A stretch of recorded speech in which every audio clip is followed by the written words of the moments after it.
Kotiou Barma Fall, 1586 à 1652, est un philosophe sénégalais à l'époque. De son vrai nom Birima Makuredia Damba Kole Fall, Kotiou Barma Fall fut certainement le plus grand penseur et philosophe sénégalais, et l'un des plus grands en Afrique. Son imagination fertile, sa vivacité d'esprit, et ses maximes métaphoriques font partie de l'univers de la culture wolof. Sunumam Kotiou, notre grand-père, comme l'appellent affectueusement les Sénégalais, était aussi soucieux de l'injustice des damels envers le peuple. Durant toute sa vie, il a eu à affronter certains damels jugés injustes et tyranniques. Kotiou Barma Fall serait né en 1586 à Nyongé Fall, village fondé par son grand-père dans le royaume du Cayor. Fils de Makuredia Fall d'Amba Koulé et de Ngenekewe, Kotiou grandit dans sa maison familiale en même temps que ses frères, dont les plus connus sont Mahanta Fall et Faïné Fatou Fall, ses sœurs cadettes. Kotiou Barma Fall est issu d'une famille noble de la haute aristocratie wolof et était le cousin du damel, Daour d'Amba Fall. On raconte d'ailleurs que c'est très tôt pendant son enfance que Kotiou Barma Fall se révéla à ses parents, à son entourage, et finalement à son village qui prédirent ensemble un avenir radieux pour cet enfant au signe d'intelligence évident. La venue de Kotiou Barma Fall coïncide avec le moment où le peuple kayorien traversait une passe difficile avec Damba, un damel féroce, un despote qui en faisait voir de toutes les couleurs à ses sujets, et semait la terreur dans tout le Cayor.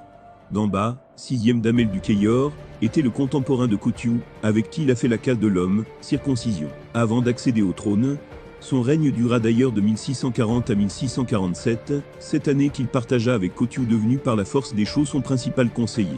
Après Damba qu'il renversa du pouvoir, Kotiou collabora avec le nouveau roi en la personne de Madior Ier, avec qui il s'entendait plus ou moins, jusqu'à la fin du règne de ce dernier en 1664.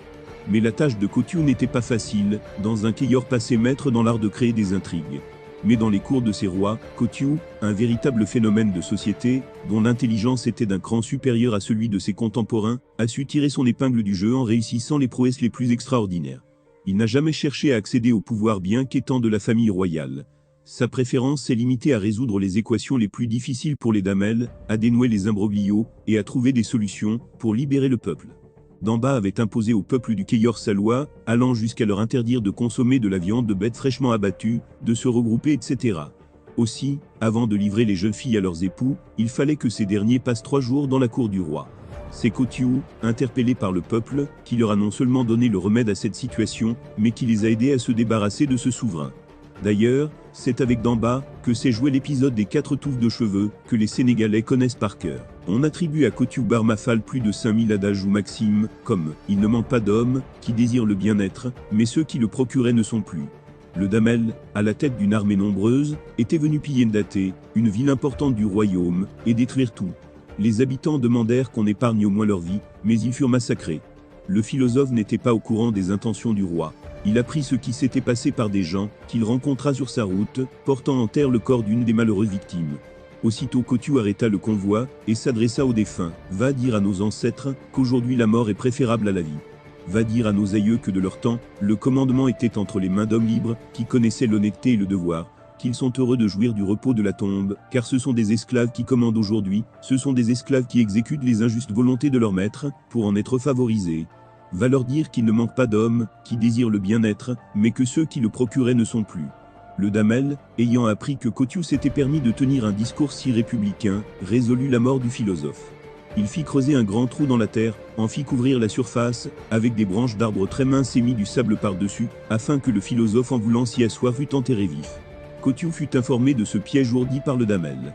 Il creusa alors à partir du milieu de sa case, un tunnel souterrain qui communiquait directement avec la cour du damel.